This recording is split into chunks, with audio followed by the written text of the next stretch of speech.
देखो हम लोग देख ली बच्चा, लीनियर चार्ज डेंसिटी अगर वायर पर होता है तो उसके कारण गॉस लॉ यूज करके तुम्हारा इलेक्ट्रिक फील्ड का वैल्यू कितना होता है बच्चा। ठीक है, अब दूसरा एप्लीकेशन हम लोग गॉस लॉ का देखने जा रहे हैं। गॉस लॉ का दूसरा एप्लीकेशन तुम्हारा जो है ये तुम्हारा मेरे पास एक इनफाइनाइट नॉन कंडक्टिंग सीट होगा। ठीक है, और उस पर चार्ज तुम्हारा डिस्ट्रीब्यूटेड होगा। सीट तुम्हारा, सीट कहने का मतलब ध्यान ध्यान से देख लो कि सीट जो होता है वो सिंगल लेयर ऑफ चार्ज तुम्हारा कंटेन करता है। इतना पतला होता है कि उसमें सिंगल लेयर ऑफ चार्ज ही रहेगा। ऐसा नहीं कि दूसरा तरफ जो तुम्हारा चार्ज दिखेगा, एक तरफ जो चार्ज है वो एक ही लेयर में है, मतलब उतना ही चार्ज रहेगा, उधर भी इधर भी। बात समझ में आ रहा है कि नहीं आ रहा? बुझली, सिंगल लेयर, सीट का मतलब है सिंगल लेयर बच्चा, सिंगल लेयर ऑफ चार्ज तुम्हारा कंटेन करेगा। ये तुम्हारा सरफेस हो गया, और इस पर पॉजिटिव पॉजिटिव रख लो चाहे नेगेटिव नेगेटिव रख लो, सिंगल लेयर ऑफ चार्ज होगा। बात समझ में आ रहा है कि नहीं आ रहा? अच्छा, इसका थिकनेस जो है बहुत पतला है, सिंगल लेयर कंटेन कर रहा है, तो इतना पतला होगा कि ये सिंगल लेयर कंटेन करेगा।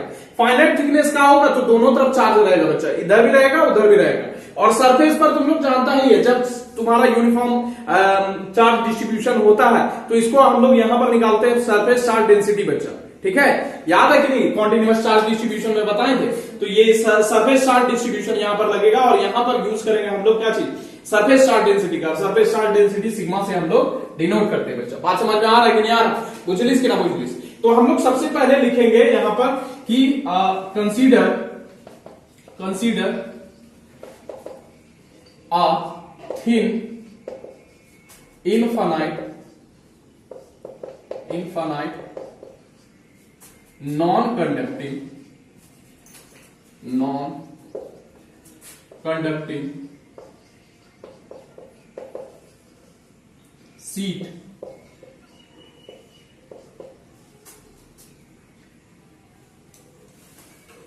flat sheet of charge having uniform charge density. Uniform charge density क्या हो जाएगा? सिग्मा होगा बच्चों। ठीक, कोई दिक्कत?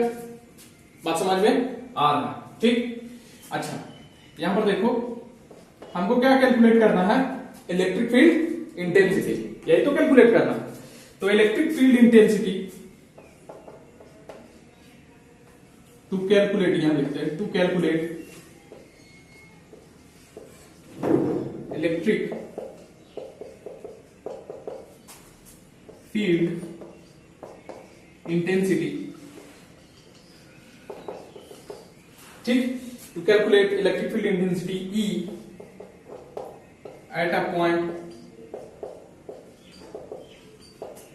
P, देखो यहां P डी लेते हैं। ठीक है, इसी पॉइंट पर हम लोग क्या करेंगे? इलेक्ट्रिक फील्ड इंटेंसिटी कैलकुलेट करेंगे। E at a point P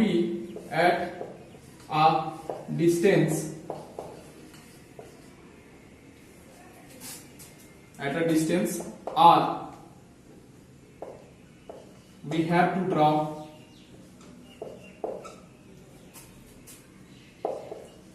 Gaussian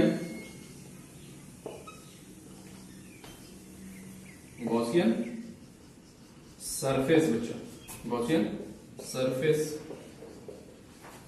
in the form of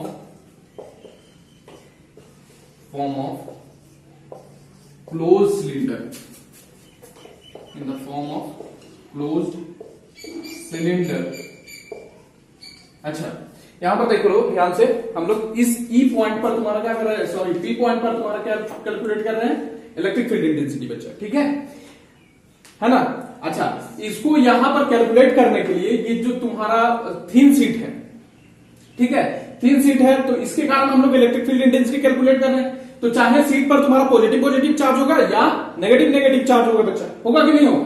अब इसके कारण अगर कैलकुलेट कर रहे हैं तो तुम्हारा क्या करना होगा? हमको सिमेट्री लाना होगा, क्योंकि गॉस लॉ सिमेट्री पर काम करता है बच्चा। ठीक है, जब पॉइंट चार्ज होता है तो तुम्हारा इसका चारों तरफ हम लोग बनाते हैं क्या? गॉसियन स्फीयर बनाते हैं बच्चा, है ना? गॉसियन सरफेस, गॉसियन स्फीयर बनाते हैं कि नहीं? कल ही देख लास्ट वाला क्लास में देखे थे तुम्हारा, कल ही में कि तुम्हारा लीनियर चार्ज वाला में तुम्हारा क्या था? हम लोग सिलेंडर बना रहे थे बच्चा। बात समझ में आ रहा है कि नहीं? गॉसियन सरफेस का जो फॉर्म था वो सिलेंडर बना रहे थे बच्चा। बात समझ में आ रहा है कि नहीं? उसी तरह इसमें भी तुम्हारा क्या है, जो फ्लैट सरफेस है इसके कारण अगर निकाल रहे हैं तो जो तुम्हारा गॉसियन सरफेस बनेगा वो तुम्हारा सिलेंडर के फॉर्म में होगा। सिलेंडर खाली इधर नहीं होगा, सिलेंडर दोनों साइड होगा बच्चा। बात समझ में आ रहा है ना? इधर से यहां से इस पॉइंट से एक्सटेंड हो रहा है बच्चा और यहां तक जा रहा है। बात समझ में आ रहा है कि नहीं आ रहा? पूछ लीजिए कि ना पूछ लीजिए। इधर जा रहा है, ये तुम्हारा आर लेंथ का इधर होगा और आर लेंथ का इधर होगा बच्चा सिलेंडर। इसको बोल रहे हैं क्लोज सिलेंडर, और क्लोज सिलेंडर को इधर और इधर दोनों साइड अगर एक्सटेंड कर रहा है इसी को बोलते हैं पिल बॉक्स। ठीक है, बात समझ में आ रहा है ना? तो क्लोज सिलेंडर को यहां पर हम बोलेंगे तुम्हारा pill box having length, pill box यहां लिख दे हैविंग लेंथ कितना, R, having length R, having length R on each side, ऑन ईच साइड होगा बच्चा। ठीक, बुझा रहा है? ऑन ईच साइड, ठीक है, with end caps, with end caps. अच्छा, इंड कैप्स क्या है सर? इंड कैप मतलब ये वाला जो तुम्हारा क्रॉस सेक्शन दिख रहा है दोनों का, है ना, इसका सरफेस एरिया हम लोग क्या मान लेते हैं, एस मान लेते हैं। With end caps of area S बच्चों, इतना नोट डाउन करो। देखो इसी में लिखना तुम्हारा कि बच्चा लिखे तुम्हारा बिकॉज, आगे लिख लो because single layer of charge exists on the sheet, on the sheet बच्चों। अच्छा, इसी में लिखना है तुम्हारा electric field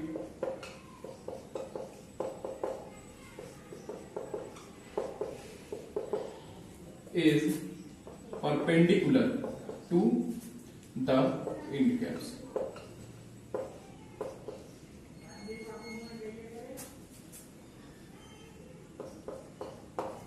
electric field perpendicular होगा बच्चा end cap.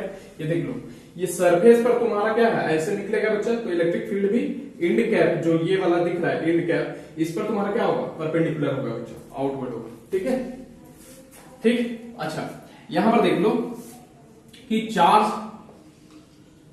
enclosed, charge enclosed by Gaussian surface कितना होगा,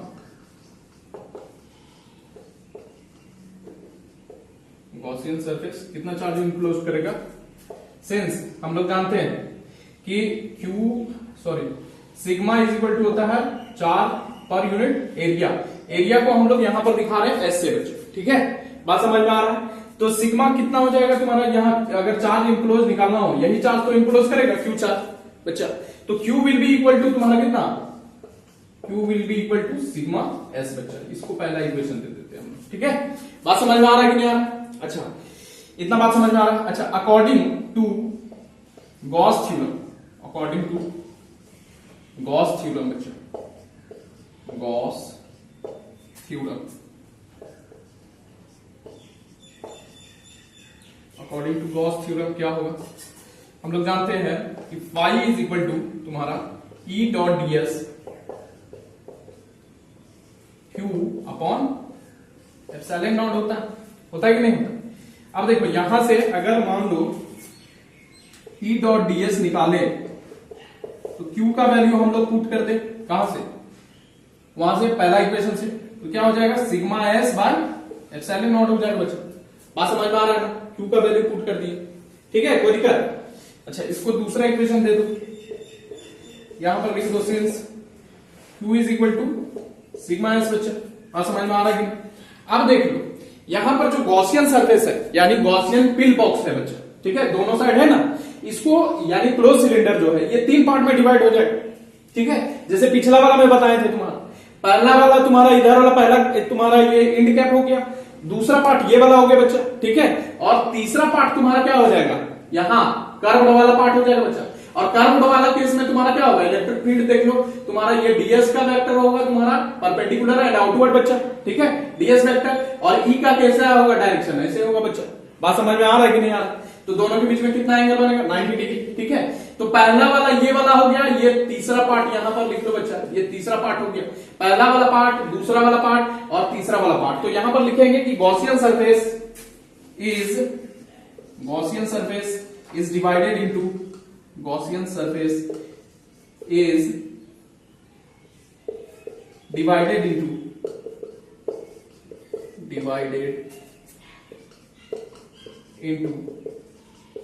three parts,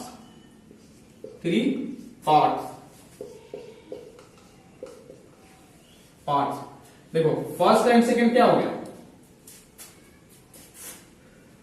first and second तुम्हारा इंड कैप्स हो जाएगा बच्चा, end caps, and third one क्या होगा, कर्व्ड सरफेस।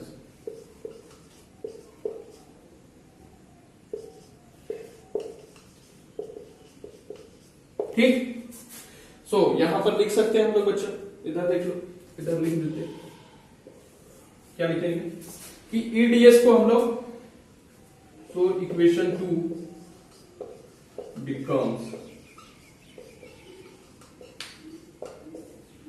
क्या होगा, E डॉट ds को हम लिख सकते हैं, क्या लिख सकते हैं, अच्छा चलो इतना नोट डाउन करो, उधर लिखेगा कि नहीं लिखेगा। सो इक्वेशन 2 बिकम्स क्या हो जाएगा बच्चा, इक्वेशन 2 बिकम्स, देखो यहां पर E डॉट ds को हम लोग 3 पार्ट में डिवाइड करेंगे, ठीक है, क्योंकि 3 पार्ट है बच्चा। E डॉट ds हो जाएगा तुम्हारा फर्स्ट पार्ट, ठीक, उसी तरह E डॉट ds तुम्हारा सेकेंड पार्ट, और E dot ds third part हो जाएगा बच्चा, ठीक, क्यों, क्योंकि तीनों से फ्लक्स जाएगा बच्चा, बात समझ में आ रहा है कि नहीं, ठीक है, कोई दिक्कत। अच्छा यहां पर लिखेंगे इसी को तुम्हारा sigma s by epsilon not हो जाएगा बच्चा, कोई दिक्कत, इसको इक्वेशन नंबर 3 देंगे ना, ठीक है, कोई दिक्कत, इतना बात समझ में आ रहा है। अब यहां पर देखना तुम्हारा बच्चा 4 पार्ट 3 यानी थर्ड पार्ट के लिए, ये वाला पार्ट के लिए, यहां पर देखो इलेक्ट्रिक फील्ड किधर जा रहा है, इलेक्ट्रिक फील्ड का डायरेक्शन इधर है बच्चा, इलेक्ट्रिक फील्ड का डायरेक्शन तुम्हारा इधर है, और ds जो होगा एरिया वेक्टर तुम्हारा परपेंडिकुलर एंड आउटवर्ड हो जाएगा। कर्व्ड सरफेस का बात किया थर्ड पार्ट में, थर्ड पार्ट का कर्व्ड सरफेस में तुम्हारा एरिया वेक्टर जो होगा वो परपेंडिकुलर एंड आउटवर्ड, और तुम्हारा इलेक्ट्रिक फील्ड का डायरेक्शन इधर, तो दोनों के बीच में एंगल कितना हो जाएगा, 90 डिग्री। तो E and the angle between, यहां लिख सकते हैं angle between E and ds is 90 degree. So E dot ds कितना हो जाएगा, E ds cos 90 हो जाएगा बच्चा, और cos 90 का वैल्यू कितना होता है, 0 होगा यहां पर, तो ये पूरा 0 हो जाएगा बच्चा थर्ड पार्ट के कारण, बुझलिस कि ना बुझलिस। तो थर्ड पार्ट का तुम्हारा इंटीग्रेशन क्या हो जाएगा, यहां से कर सकते हैं, third part E dot ds will be 0 बच्चा, बुझलिस कि ना बुझलिस, कोई दिक्कत बताओ। तो मेरे पास बचेगा क्या, सो फ्रॉम,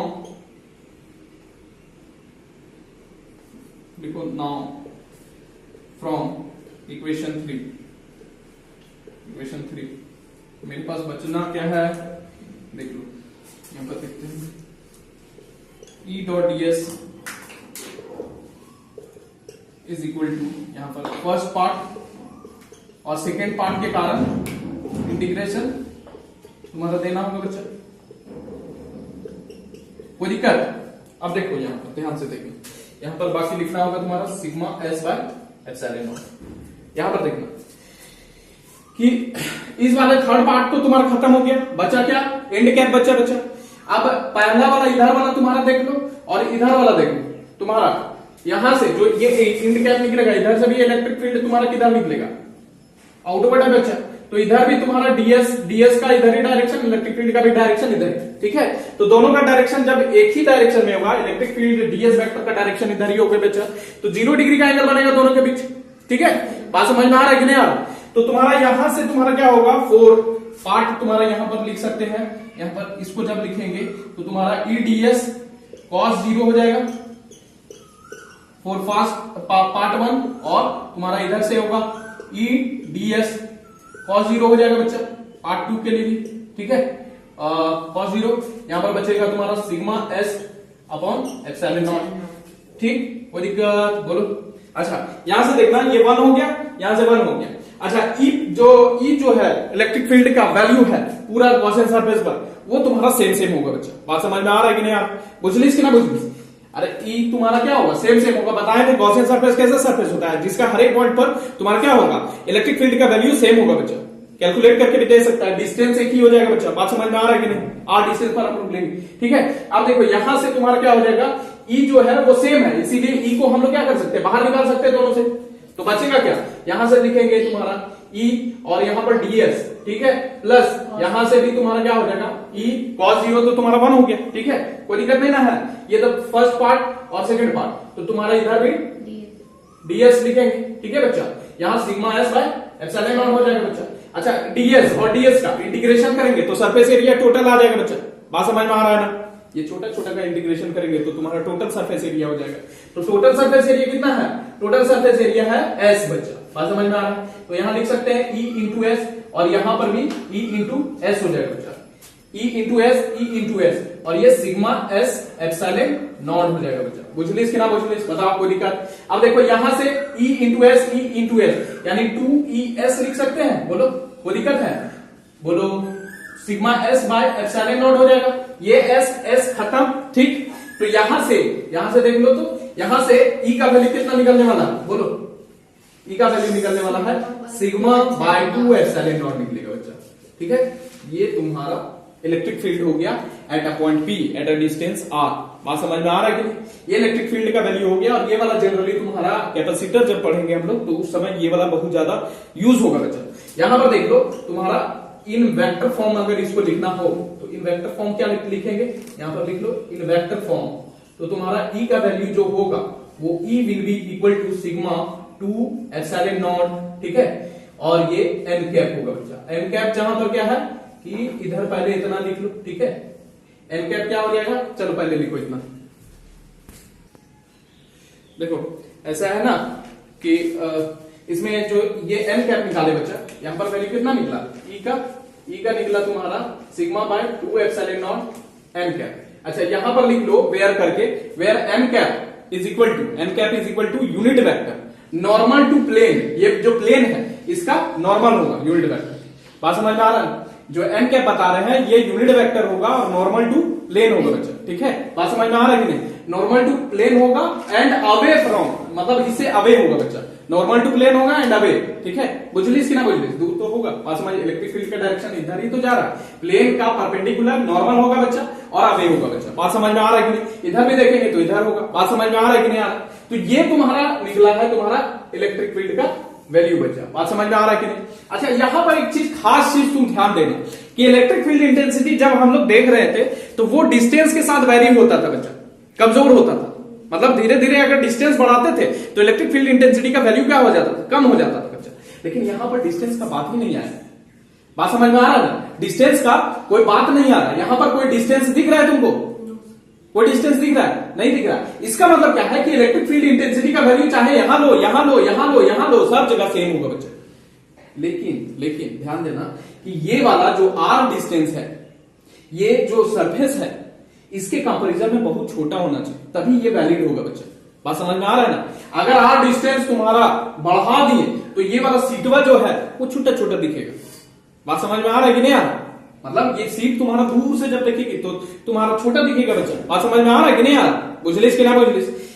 अरे इन्फानाइट वाला का मतलब क्या है कि क्या ये बहुत बड़ा थोड़ी है, बहुत बड़ा in the sense relative term है। रिलेटिव मतलब कहने का है कि मान लो यहां पर बोर्ड पर तुम्हारा यहां पर एकदम नजदीक आ जाता है तो ये चीज अपने आप बड़ा दिखेगा तुमको बच्चा। अगर बुर्ज खलीफा के सामने तुम्हारे चीटी को बैठा दो तो उसके लिए वो इन्फानाइट हो जाएगा कि नहीं हो जाएगा, बहुत बड़ा हो जाएगा कि नहीं? तो तो एकदम बहुत छोटा डिस्टेंस के लिए, मतलब इसका डायमेंशन जो है वो इस डिस्टेंस के कंपैरिजन में अगर बहुत बड़ा हो तो ये इन्फिनिट हो जाएगा बच्चा, साइड इसका।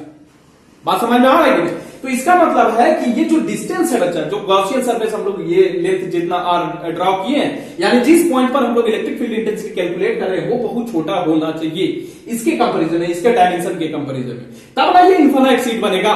बुझलिस कि ना बुझलिस? और तब ये वाला तुम्हारा फॉर्मूला वर्क करेगा बच्चा। बात समझ में आ रहा है कि नहीं आ रहा? बुझलिस कि ना बुझलिस? तो ये डिस्टेंस पर तुम्हारा काम नहीं कर रहा है, ठीक है? यही चीज तुम लोग नोट में लिखना है तुम लोग, ठीक है? कि तुम्हारा जो इलेक्ट्रिक फील्ड इंटेंसिटी है due to infinite sheet of charge तुम्हारा इज इंडिपेंडेंट ऑफ, ठीक है, independent of the distance at which we calculate the electric field intensity. बात समझ में आ रहा है कि नहीं आ रहा? बुझलिस कि ना बुझलिस? कोई दिक्कत? बुझलिस ना? अच्छा, दूसरा चीज, एक चीज यहां पर देखना है तुम्हारा कि अगर मान लो ये सीट जो है सिंगल लेयर है, अगर सीट का तुम्हारा फाइनाइट थिकनेस हो जाए बच्चा, है ना, फाइनाइट थिकनेस हो जाए तो दोनों तरफ चार्ज रहेगा बच्चा, है कि नहीं? तो जितना ये एक तरफ से तुम्हारा एक सिंगल लेयर के कारण तुम्हारा इतना निकला, तो डबल लेयर के कारण कितना निकलेगा? एक इधर रहेगा, एक इधर रहेगा बच्चा। तो डबल लेयर के कारण कितना हो जाएगा? इतना हो जाएगा बच्चा, होगा कि नहीं? 2 टाइम्स, ये 2 टाइम्स हो जाएगा बच्चा। ये भाई काम कर, तो 2 टाइम्स हो जाएगा तुम्हारा कितना? 2 times sigma by 2 epsilon not हो जाएगा बच्चा, होगा कि नहीं होगा? यानी 2 टाइम्स तुम्हारा सरफेस यहां पर हो जाएगा, तो यहां पर एस कट गया, 2 सिग्मा एप्सिलॉन नॉट, ये विल बी इक्वल टू, फिर 2 2 कट जाएगा, तो सिग्मा बाय एप्सिलॉन नॉट तुम्हारा निकलेगा बच्चा। 2 2 कट जाएगा यहां से, ये देख लो, ये 2 2 कट जाएगा, तो तुम्हारा बचेगा क्या? सिग्मा बाय एप्सिलॉन नॉट बच्चा। बात समझ में आ रहा है? अगर इसका फाइनाइट थिकनेस हुआ तब, ठीक है? बुझली? सॉल्यूशन इसका करते हैं, छोटा सा क्वेश्चन है हमारे पास, ठीक है? अब इसमें देखो, हम लोग सरफेस चार्ज डेंसिटी तुम्हारा निकालना है हम लोग, ठीक है? Surface charge density of a plane sheet of finite thickness. हमको पता है तुम्हारा ये वाला चीज बच्चा, ये तुम्हारा प्लेन शीट होता था, ठीक है? और इधर तुम्हारा हम लोग पिल बॉक्स लेते थे, ठीक है? इधर पिल बॉक्स होता था, है ना? अब ये इसके कारण तुम्हारा, अगर ये वाला तुम्हारा प्लेन शीट है चार्ज का, जिस पर चार्ज तुम्हारा बैठा हुआ है, ठीक, तो इसके कारण electric field intensity Gauss law से हम लोग निकाले थे, ठीक है? और फाइनाइट थिकनेस के कारण अगर मान लो तुम्हारा ये सिंगल लेयर ऑफ चार्ज है, ठीक है, तो उसके लिए तुम्हारा ई का वैल्यू निकलता था सिग्मा बाय 2 एप्सिलॉन नॉट निकलता था। याद है कि नहीं याद? यही तो निकलता है। बुझलिस के ना बुझलिस? इतना बात समझ में आ है, ठीक है? अब देखो, बात ऐसा है कि अगर मान लो ये वाला सिंगल लेयर है तब ये वाला काम करता था। अगर मान लो इसको फाइनाइट थिकनेस मिल जाए तो इधर भी तुम्हारा सिग्मा बाय 2 एप्सिलॉन नॉट और एक दूसरा साइड भी तुम्हारा चार्ज रहेगा। एक मान लो तुम्हारा ये पतला है, तुम्हारा क्या बोले, कॉपी है मेरे पास बच्चा, ठीक है? सपोज कर लो कि एक पेज के बराबर अगर प्लेन है, ठीक है, तो एक ही लेयर पर तुम्हारा क्या होगा? चार्ज होगा बच्चा, ठीक है? जब एक ही लेयर पर है तो तुम्हारा इलेक्ट्रिक फील्ड इतना निकाले थे बच्चा। जब तुम्हारा फाइनाइट थिकनेस हो जाएगा, यानी दोनों जब इस तरह से होगा तो इधर भी चार्ज होगा, इधर भी चार्ज होगा, तो इधर भी तुम्हारा सिग्मा बाय 2 एप्सिलॉन नॉट और इधर भी सिग्मा बाय 2 एप्सिलॉन नॉट, तो दोनों जुड़ के कितना आएगा बताओ? दोनों जुड़ के आएगा तुम्हारा सिग्मा बाय एप्सिलॉन नॉट, क्योंकि आधा प्लस आधा 1 बन जाएगा बच्चा। बात समझ में आ रहा है कि नहीं आ रहा? तो ये तुम्हारा इलेक्ट्रिक फील्ड होता था अगर तुम्हारा प्लेन शीट ऑफ चार्ज है तुम्हारा फाइनाइट थिकनेस का, ठीक है? तो ये वाला फॉर्मूला हम लोग बेसिकली यूज करेंगे बच्चा। तो यहां पर देखो गिवन मेरे पास क्या है, पहला चीज है मेरे पास दिया हुआ तुम्हारा ई इलेक्ट्रिक फील्ड। इलेक्ट्रिक फील्ड मेरे पास दिया हुआ है कितना? इलेक्ट्रिक फील्ड दिया हुआ है 300 वोल्ट मीटर, ठीक है, वोल्ट पर मीटर, ठीक है? अब यहां पर देखो इसका यूनिट वोल्ट पर मीटर भी होता है, न्यूटन पर कूलम भी होता है, ठीक है? बात समझ में आ रहा है कि नहीं आ रहा? बुझलिस कि ना बुझलिस? ये तुम्हारा इलेक्ट्रिक फील्ड का वैल्यू हो गया, ठीक, बोलो इलेक्ट्रिक फील्ड का भी वैल्यू हो गया तुम्हारा। और यहां पर देखो इसका एप्सिलॉन नॉट का हम लोग वैल्यू देखते हैं यहां पर कितना होगा, तो ई बराबर क्या हो जाएगा तुम्हारा सिग्मा बाय एप्सिलॉन नॉट। यहां से निकालेंगे तुम्हारा सिग्मा, हमको सरफेस चार्ज डेंसिटी निकालना है बच्चा, तो ये हो जाएगा ई इंटू एप्सिलॉन नॉट हो जाएगा बच्चा। तो सिग्मा विल बी, ई का वैल्यू बढ़ा दिया जाए 300, ठीक है। और एप्सिलॉन नॉट का वैल्यू हम लोग जानते हैं, परमिटिविटी ऑफ फ्री स्पेस तो तुम्हारा 8.85 इंटू 10⁻12 बैठाएंगे तो तुम्हारा कितना आना है, देखो इसको मल्टीप्लाई करेंगे तो तुम्हारा आ जाएगा 3 × 5 = 15, ठीक है, 3 × 24 और 1 25 का 5, हाथ में 2, 3 × 24 और 2 26 बच्चा, इतना आएगा। बात समझ में आ रहा है कि नहीं आ रहा? और ये आएगा तुम्हारा 10⁻12 2 - 12 हो जाएगा बच्चा। इसी को करेंगे तो तुम्हारा कितना आएगा 26.55 इंटू 10⁻10 बच्चा, ठीक है।